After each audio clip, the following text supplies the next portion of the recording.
Using footage of victims before burial provided by families and activists, the human rights group says there is evidence of torture and abuse.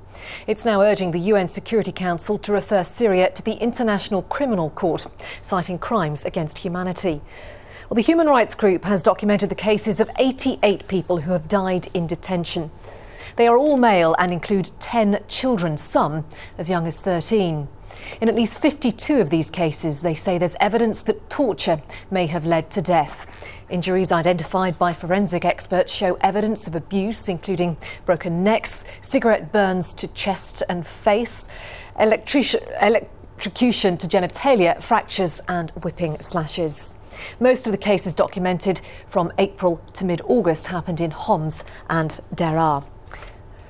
Well, joining me now from Philadelphia in the United States is Hazem al Hallak, whose brother's body is one of those documented in the Amnesty report. Thanks so much for being with us. I know that your brother suffered some serious, horrific injuries.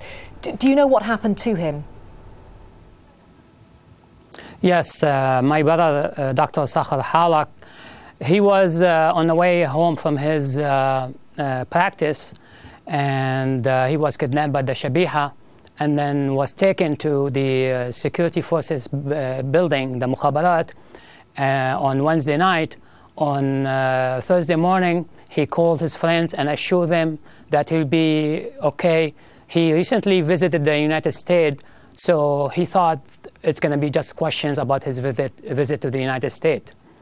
However, on Friday evening around 6 o'clock, his body was found somewhere in a ditch, hidden in a ditch 20 kilometers outside Aleppo in Medina called the Syria.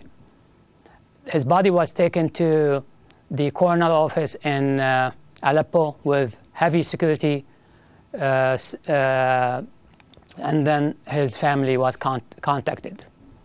I know that the government claims that your brother...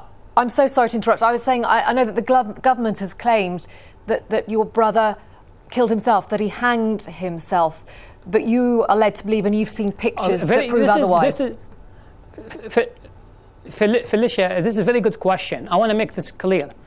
He was taken at Wednesday, okay? On Thursday morning, he called his friend. He called his friends from the Mukhabarat. His friend visited him in the Mukhabarat, okay? 2, they talked to his wife and his daughter on Thursday, and they told her that he'll be released tomorrow because he's such a prominent doctor and important to the country.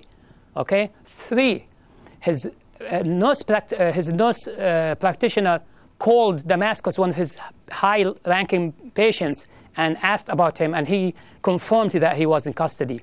In addition, the family friend, which is a member of the parliament, also checked and confirmed he was in custody.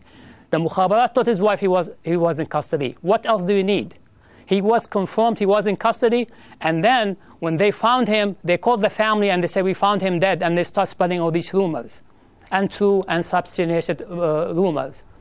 So basically, and then when the autopsy came to, when the coroner came to do the autopsy, they brought their own coroner with pre-typed, pre-signed report.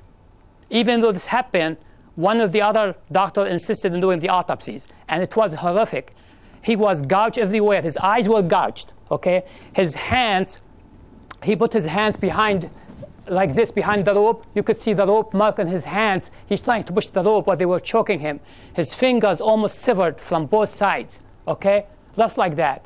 His genital was mutilated. His eyes were gouged. His feet had all these electric shocks mark. And the handcuffs marks are all consistent with the government used hand marks and handcuffs and government used torture. If anybody else wanted to take him as a government claim for robbery, why would they torture him for 2 days? Why would they go there on Thursday and open his Facebook page was open on Thursday, and this is, everybody knows that first thing the Mukhabarat in Syria do is let you open your Facebook when you get arrested to see who you're talking to and who you're communicating with. So he opened his Facebook from Thursday morning. I'm so sorry. Yes. I was going to say, please do stay with us. I mean, we ourselves have seen some of the pictures that Amnesty International have put in their report, and they are horrific. In fact, too horrific for us to show on television. I just want to take a listen to what Amnesty International has said about these cases.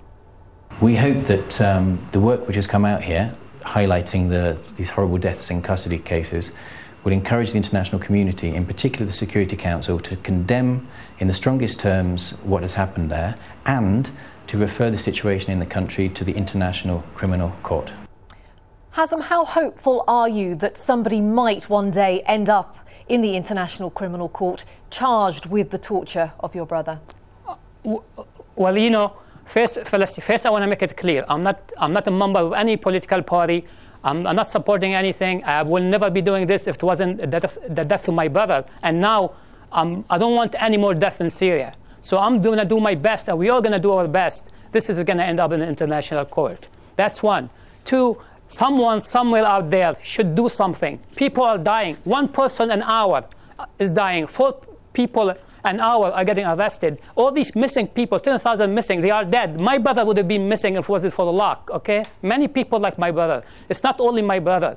Somebody in the international community, NATO, United Nations, if Assad claims they are armed gang, then let everybody comes in and see them.